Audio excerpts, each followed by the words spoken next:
बिहार सरकार के मंत्री अशोक चौधरी ने अभी बयान दिया कि अल्पसंख्यक समाज को लेकर एक अहम बयान दिया है। मंत्री अशोक चौधरी ने उन्होंने कहा कि मुख्यमंत्री नीतीश कुमार के नेतृत्व में बिहार की प्रति व्यक्ति आय 7,000 रुपए से बढ़ाकर आज 66,000 रुपए तक पहुंच चुकी है और सरकार का लक्ष्य इसे 1 लाख रुपए तक ले जाने का है। अशोक चौधरी ने इस बड़ी उपलब्धि बताते हुए मुख्यमंत्री नीतीश कुमार लगातार कोशिश कर रहे हैं कि राज्य की हर जाति हर वर्ग के साथ साथ अल्पसंख्यक समाज को भी विकास का पूरा लाभ मिले। उन्होंने कहा कि जब प्रति व्यक्ति आय बढ़ेगा तो इसका सीधा असर रोजगार, शिक्षा और जीवन स्तर पर भी बढ़ेगा और इससे अल्पसंख्यक समाज की भी बड़ी आबादी को भी मजबूती मिलेगी। और ये अच्छी बात है कि अल्पसंख्यक समाज की बड़ी आबादी हमारे साथ है।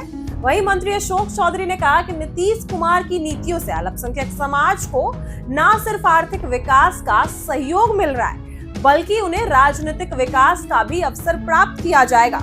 वहीं उनका मानना है कि जब अल्पसंख्यक समाज की सामाजिक और आर्थिक स्थिति सशक्त होगी, अच्छी होगी, तो राज्य की विकास यात्रा और तेज होगी।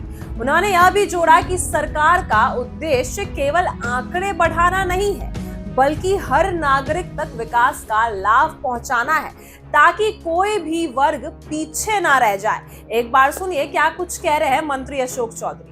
लोगों से संवाद किया, उनकी समस्याओं को सुना।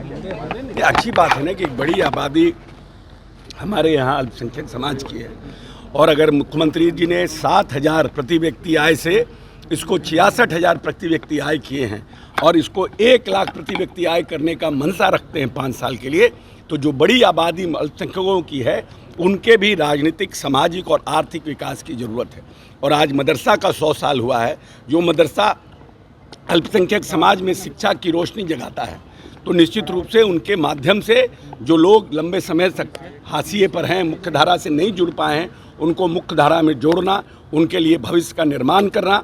ये बिहार 3.5 करोड़ के बजट का बिहार था जब माननीय नेता आए थे। अल्पसंख्यक कल्याण विभाग का बजट मात्र 3.5 करोड़ था और आज नेता ने इसको 1,000 करोड़ का बनाया है। आप इसी से पता कर लीजिए कि कितना गुना बजट का बढ़ोतरी हुआ है। अल्पसंख्यक कल्याण छात्रावास बनाना, अल्पसंख्यक बच्चियों को पढ़ाना, मदरसों में मॉडर्न एजुकेशन देना, कैसे हम सिर्फ अली बेते से बाहर निकलें, जो हमारी धार्मिक जो पुस्तक है उससे बाहर निकले, हम साइंस की पढ़ाई करें, हम कंप्यूटर की पढ़ाई करें, इस पर चिंतन करना, इस पर चिंता व्यक्त करना और उसके साथ अल्पसंख्यक समाज को मुख्य धारा से जोड़ना, तो ये अच्छी बात है। बड़ी यादव कह रहे हैं कि कुछ भी कर ले कुछ फायदा नहीं होने। अरे किलो क्या बोलेंगे भाई, इनके समय में तो लाठी गुलाबन तेल पिलावन रैली होता था, ये प्रगति यात्रा करते थे। ये लोग तो किस तरह की रैली करते थे पटना में, किसको नहीं मालूम है। मुख्यमंत्री आवास में लोंडा नाच होता था, किसको नहीं मालूम है। अपराधी को क्या स्थिति था, वो क्या बोलेंगे अल्पसंख्यक के लिए। सिर्फ अडवाणी के रथ रोक करके क्या इस मुसलमान के, बिहार के मुसलमानों का दाल भात चल सकता है? उनके बच्चों की पढ़ाई हो सकती है? उनके बच्चे आगे बढ़ सकते हैं? क्या IAS IPS बन सकते हैं?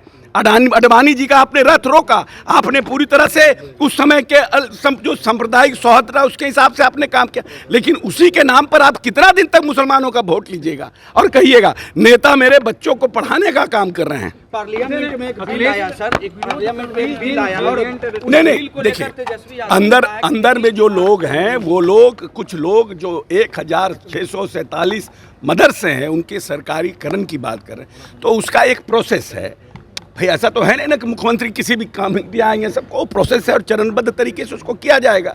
अभी माननीय नेता ने 20 साल में बहुत से मदरसों को, हजारों मदरसों को उन्होंने सरकारीकरण किया है और फिर फेज वाइज उनका भी सरकारीकरण होगा। पार्लियामेंट में सर एक बिल आया, उस बिल को लेकर तेजस्वी यादव ने कहा है कि नायडू और नीतीश कुमार को जेल भेजने के उनको हमारी चिंता तेजस्वी जी न करें, अपनी चिंता करें, अपनी चिंता। जो राहुल गांधी को लेकर के कहा है कि 13 किलोमीटर की यात्रा काफी संभव है। जब नीतीश कुमार है, उनके नेता कह रहे हैं कि अशोक चौधरी कहां से आए हैं, अगर आज कांग्रेस में नहीं रहते वो कहां रहते? नहीं, कांग्रेस में हम रहते, अगर कांग्रेस अकेली रहती तो हम संघर्ष करते।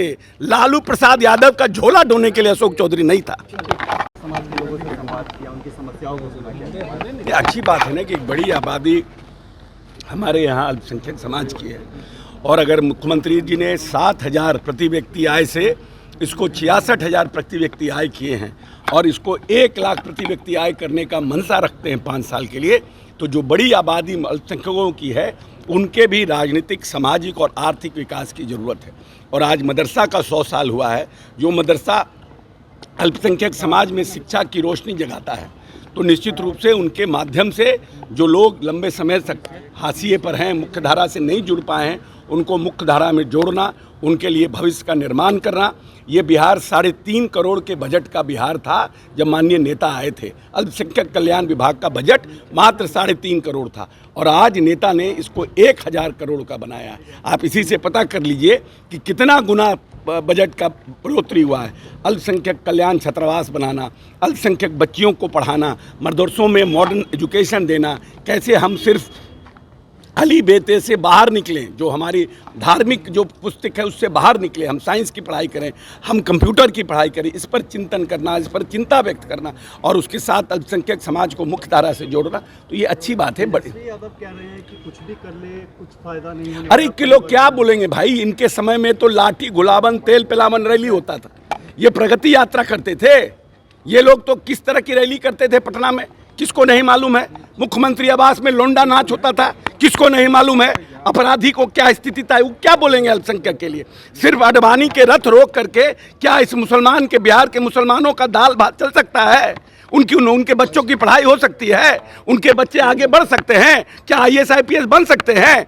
अडवाणी जी का आपने रथ रोका, आपने पूरी तरह से उस समय के जो सांप्रदायिक सौहार्द था उसके हिसाब से आपने काम किया, लेकिन उसी के नाम पर आप कितना दिन तक मुसलमानों का वोट लीजिएगा और कहिएगा नेता मेरे बच्चों को पढ़ाने का काम कर रहे हैं। पार्लियामेंट में एक बिल आया सर, एक पार्लियामेंट में एक बिल आया और नहीं देखिए, अंदर में जो लोग हैं वो लोग, कुछ लोग जो 1647 मदरसे हैं उनके सरकारीकरण की बात कर रहे हैं, तो उसका एक प्रोसेस है भाई। ऐसा तो है नहीं ना कि मुख्यमंत्री किसी भी काम में आएंगे, सबको प्रोसेस है और चरणबद्ध तरीके से उसको किया जाएगा।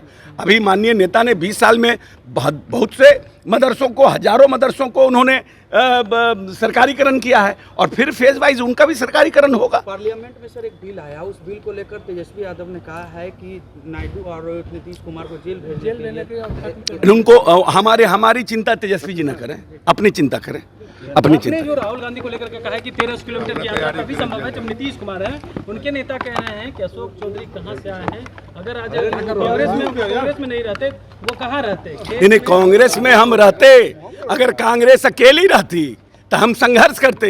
लालू प्रसाद यादव का झोला ढोने के लिए अशोक चौधरी नहीं था। ऐसी ही वीडियो क्लिप बने रहे हमारे साथ। आप देख रहे हैं इनसाइडर लाइव।